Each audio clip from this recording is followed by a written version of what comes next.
স্বামী যদি নারাজ হয়ে যান, কথা বলে না কেন?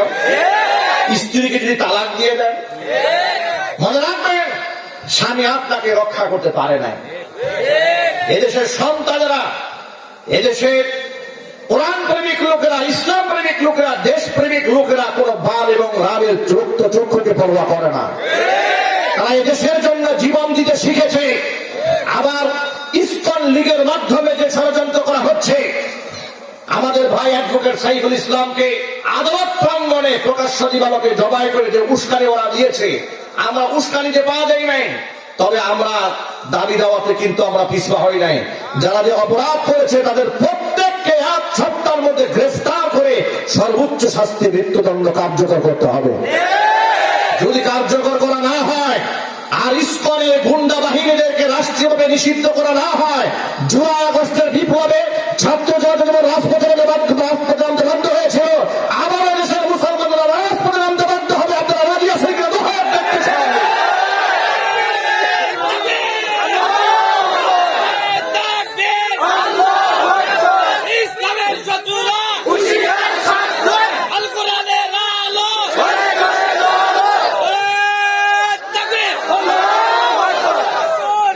মনে রাখবেন, অ্যাডভোকেট সাইফুল ইসলামের হত্যাকারী শুধুমাত্র ইসকনের কুখ্যাত সন্ত্রাসীদেরকে ধরলে হবে না, এই মামলার আসামি স্বৈরাচারী হাসিনাকেও বানাতে হবে। এর নাটের গুরু সে আমাদের শত্রু রাষ্ট্রে বসে বাংলাদেশটাকে অস্থিতিশীল রাষ্ট্রে পরিণত করে দিতে চায়। এটা আমরা এই দেশে হতে দেব না। আমরা বলি ইনশাআল্লাহ। সাহস কি আপনাদের আছে নাকি? না, মনের মধ্যে ভয় আছে যে আপা চট করে আসে কিনা। আরে ভাই, পাগলের সুখ মনে মনে। পাগলের সুখ কি? মনে মনে। স্বৈরাচারী বসে থেকে তার আর্মি, তার সেনাবাহিনী, তার বিজেপি, তার র্যাব, তার গোয়েন্দা সদস্য এত কিছু পাহারা দিয়েই থাকতে পারে নাই, আর উনি চট করে আসবে আর বাদামাল ছেলেরা চুপচাপ বসে আঙ্গুল চুষবে। আসেন, এই দেশের মানুষ আপনাকে গ্রহণ করতে প্রস্তুত হয়ে আছে। যুবকেরা রাজি আছেন কিনা? দুহাত দেখতে চান। আমার যুবক ভাইরা, মা বলেন, যে কথা বলতে গিয়ে এত লম্বা কথা বলে ফেলেছি, সেটা হলো বাংলাদেশ একটি মুসলিম দেশ হিসেবে উচিত ছিল আমাদের সন্তানদেরকে প্রাইমারি লেভেলে কোরআন শরীফটা শিখিয়ে দেওয়া। কথা বলেন, জানাজার নামাজটা শিখিয়ে দেওয়া দরকার ছিল। হাই স্কুল লেভেলে আমার সন্তানদেরকে 5 ওয়াক্ত ফরজ নামাজের বিধিবিধানগুলো, আহকামাতগুলো, এগুলা হচ্ছে ইলমের ফাউন্ডেশন, এগুলা শিখিয়ে দেওয়া দরকার ছিল। না দেওয়ার কারণে বিশ্ববিদ্যালয়ে ভর্তি হওয়ার পর বামদের কবলে পড়েছে, রামদের কবলে পড়েছে। কারণ বিশ্ববিদ্যালয়ের শিক্ষক মুসলিম যারা ইসলামী আকীদা লালন করে তাদেরকে মূল্যায়ন করা হয় নাই। সমস্ত বাম এবং রামদেরকে প্রাধান্য দেওয়া হয়েছে বিশ্ববিদ্যালয়গুলোতে। যার দরুন আপনারা দেখেছেন গত রমজান মাসে হোলি উৎসব হয়েছে, এটা নিয়ে কোনো কথা হয় নাই। এমনকি শিখ সম্প্রদায়ের গুরু নানকের অনুষ্ঠান হয়েছে, তাতেও সমস্যা হয় নাই। তলোয়ার মিছিল হয়েছে ঢাকা বিশ্ববিদ্যালয়ের ভিতরে, তাতেও সমস্যা হয় নাই। রমজান মাসে ছাত্ররা কোরআন শরীফ তেলাওয়াত করেছিল, ওই ছাত্রদেরকে বিশ্ববিদ্যালয়ের যিনি দায়িত্বে ছিলেন তিনি ওই ছাত্রদেরকে সুপারিশ করেছিলেন কেন কোরআন তেলাওয়াত করা হলো। রমজান মাসে বিশ্ববিদ্যালয়ে ইফতার পর্যন্ত করতে দেয় নাই। নবাব সলিমুল্লাহ মুসলিম হলে বিগত 16 বছর ওই মসজিদের মধ্যে মাইকে প্রকাশে আজান পর্যন্ত ওরা দিতে দেয় নাই।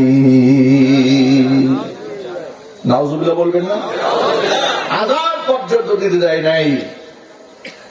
এই যে ফরিদপুর মধুখালীতে 2জন হাফেজ কোরআন শ্রমিক ভাইকে হিন্দুরা পিঠায় হত্যা করলো গত বছরে। অজুহাত কি দিল? যে মন্দিরে নাকি হামলা করা হয়েছে। পরবর্তী তথ্য তালাশ করে দেখা গেল এই ধরনের কোন ঘটনা মুসলমানরা করে নাই। তাহলে এমন একটা গুজব রটিয়ে মুসলমানদেরকে যারা হত্যা করলো তাদের জন্য একটা দুঃখ পর্যন্ত প্রকাশ এই দেশের কোন এমপি মন্ত্রী করে নাই। অথচ ব্রাহ্মণবাড়িয়া নাসিরনগরে মন্দিরে হামলা করা হয়েছিল, কারা করেছিল? ওরা নিজেরাই করেছিল। সেখানে কয়েকটা মূর্তি ভাঙচুর হয়েছিল, স্বরাষ্ট্রমন্ত্রী পর্যন্ত সেখানে গিয়ে উপস্থিত। কেন? বাম এবং রাম তারা যেন খুশি থাকে, হিন্দু বাবুরা যেন সন্তুষ্ট হয়ে যায়, তাদের প্রভু নরেন্দ্র মোদী যেন ওদেরকে সাপোর্ট করে। কথা বলতে হবে, ঠিক কিনা? জোরে বলেন। এইভাবে তারা দেশ থেকে ইসলাম সরিয়ে দেওয়ার ষড়যন্ত্র করেছিল। আল্লাহ তাআলা ওদেরকে লাঞ্ছিত অপমানিত করে দেশ থেকে তাড়িয়ে দিয়েছে। আমার যুবক ভাইরা, সুতরাং আগামী সংবিধান তৈরি হবে আল্লাহ পাকের কোরআনের আলোতেই। আল্লাহ পাক যেন দায়িত্বশীলদেরকে বুঝার তৌফিক দান করেন। জোরে কোন আল্লাহুম্মা আমিন। আমাদের সন্তানদেরকে আমরা ডাক্তার বানাবো, ইঞ্জিনিয়ার, লয়ার, ব্যারিস্টার, প্রফেসর বানাবো, কিন্তু নাস্তিক প্রফেসর বানাবো না, কবি শামসুর রহমান বানাবো না, আমরা শাহরিয়ার কবির বানাবো না। আমাদের সন্তানদেরকে আমরা এই দেশের মধ্যে, রাষ্ট্রের মধ্যে দিনদার, ইমানদার, ডাক্তার, প্রফেসর, ইঞ্জিনিয়ার বানাবো। জোরে করে ইনশাআল্লাহ। সুতরাং আল্লাহ পাকের কোরআন সবার আগে প্রাধান্য পাবে আমাদের কাছে। আমরা মুসলমান হিসেবে, একজন মুসলিম হিসেবে, আমার কাছে, আপনার কাছে একজন মুসলমান হিসেবে কোরআনের উপরে কোনো কিছু প্রাধান্য থাকতে পারে না। ঠিক কিনা বলেন? অনেকে গৌরবের সাথে বলে, হুজুর আমার ছেলে তো ইংলিশে কথা বলে, আমার ছেলে তো ইউনিভার্সিটিতে যায়, বিশ্ববিদ্যালয়ে যায়, কি সুন্দর চলাফেরা, হাফ প্যান্ট একটা পরে, মাঝে মাঝে জিন্সের প্যান্ট পরে, চতুর্দিক দিকে সেরা ফাটা, স্মার্ট ছেলে, বিরাট মডার্ন ছেলে। আহারে গর্ব করে। বুড়া হয়ে দেখো এই মডার্ন ছেলে তোমার জায়গাটা দেয় কোথায়? কথা বলে না ভাই? বুড়া হয়ে দেখো তোমার এই মডার্ন, তোমার এই আধুনিকতা তোমাকে কোন জায়গায় ছেড়ে দেয়। যে পশ্চিমাদের কাছ থেকে কালচার গ্রহণ করেছো, একটুখানি টাকায় দেখো পশ্চিমাদের কাছে বৃদ্ধদের কোনো মূল্য নাই। যৌবন যতদিন আছে মূল্য আছে, সুন্দরী মেয়েদের গায়ে যৌবন, সৌন্দর্যতা, লাবণ্য যতদিন আছে মূল্য আছে। কারণ এগুলো তারা বাজার দরে বিক্রি করে রাস্তাঘাটে, এগুলো নাই, ওদের মূল্য নাই। এরা কুত্তা নিয়ে জীবন কাটায়, জীবনের শেষ মুহূর্ত পর্যন্ত কুকুর হয় এদের সাথী, বিড়াল হয় এদের জীবনের শেষ বেলার সাথী। কিন্তু মুসলমান, কসম আল্লাহ, কুকুর বিড়াল নিয়ে তাকে জীবনের শেষ মুহূর্ত কাটাতে হয় না। তাদের সন্তানেরা বৃদ্ধ বাপ মাকে জান্নাতে যাওয়ার টিকিট মনে করে। আমি আজকে আপনাদের সামনে মহাগ্রন্থ আল কোরআনের সূরাতুল আনকাবুত থেকে ছোট্ট একটা আয়াতে কারিমা তিলাওয়াত করে শুনিয়েছি বুধবার মধ্যে। আমার মাদ্রাসার সন্তানেরা মাদ্রাসায় লেখাপড়া করার পরে তারা কেন এত মুআদ্দাব হয়, কেন অন্যের জুতা সোজা করে দেয়, কেন তারা অহংকারী হয় না, কেন বাপ মার চোখে চোখ রেখে কথা বলে না, এর একটা কারণ আছে না নাই? এটা জুড়ে বলতে হবে, আছে না নাই? এর কারণ হলো এই কোরআন শুধুমাত্র ধর্মীয় কিতাব মনে করে, তাবিজের বই মনে করবেন না যে হুজুররা জুলে জুলে কি যে করে, তারা শুধু পরকাল বুঝে, দুনিয়া বোধহয় কিছু বুঝে না। এমন কিছু পাগল এই সমাজে আছে না নাই? মনে হয় হুজুররা কিছু বুঝে না, যত চালাক আমরাই। কেন চালাক? আমরা অন্যায় প্রেম করি, হুজুররা করে না। কিছু কিছু ইয়াং ছেলে আছে বলে, আমাদের চাচতো ভাই একটা আছে, একদম সরল সোজা, মেয়েদের দিকে তাকায় না। কথা বলে না, একদম সরল সোজা, মেয়েদের দিকে তাকায় না, একেবারে লাজুক প্রকৃতির, কোনদিন মেয়েদের দিকে তাকায় না।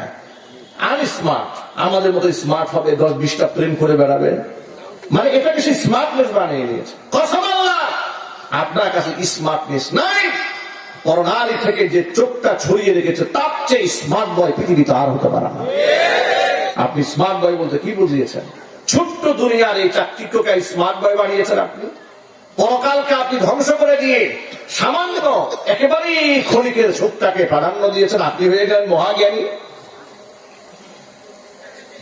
কেন আমাদের সন্তানরা পরনারীর দিকে তাকায় না? শোনেন, কারণ আমাদের সন্তানদেরকে আমরা মাদ্রাসায় হাতে করে করে শিখিয়ে দিয়েছি, কোরআনের আদব শিখিয়ে দিয়েছি। কুল্লিল মুমিনিনা ইয়াগুদ্দু মিন আবসারিহিম ওয়া ইয়াহফাযু ফুরুজাহুম যালিকা আযকা লাহুম ইন্নাল্লাহা খাবীরুম বিমা ইয়াসনাউন। সূরা নূর আল্লাহ পাক বলেন, ও নবীজি আপনি মুমিন পুরুষদেরকে বলুন তারা যেন পরনারী থেকে চক্ষুকে নিম্নগামী করে রাখে। ওয়াহফাযু ফুরুজাহুম, লজ্জাস্থানকে যেন হেফাজত করে। যালিকা আযকা লাহুম, এটা তাদের আত্মশুদ্ধির জন্য বড় সহায়ক মাধ্যম হবে। ইন্নাল্লাহা খাবীরুম বিমা ইয়াসনাউন, মানুষের কৃতকর্ম সম্পর্কে সব খবর আমি আল্লাহর কাছে আছে।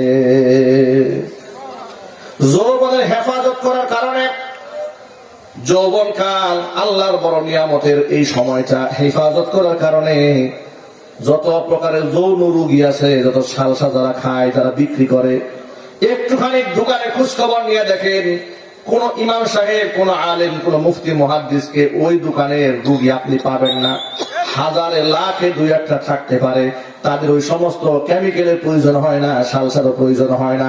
কারণ যৌবনকালে আল্লাহর দেওয়া নিয়ামত, যৌবনকে আল্লাহর হেফাজতে, আল্লাহর নির্দেশে তারা হেফাজত করেছে। যখন সুবহানাল্লাহ। চোখের জিনা থেকে বাঁচেন যুবক ভাইয়েরা আমার। স্মার্টনেস হলো যে আমি আল্লাহর ভয়ে হারাম থেকে বাঁচতে পারি, আমি হলাম সবচেয়ে বড় স্মার্ট। ঠিক কিনা বলে? আমি সুদ ছেড়েছি, আমি হলাম স্মার্ট।